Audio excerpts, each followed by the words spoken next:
Здравствуйте, друзья! Сейчас буду устранять скрип задних сидений с помощью тканевой изоленты.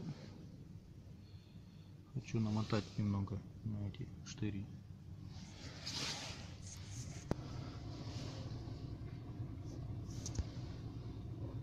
Ну вот, замотал. Теперь будем проверять, будет скрипеть или нет.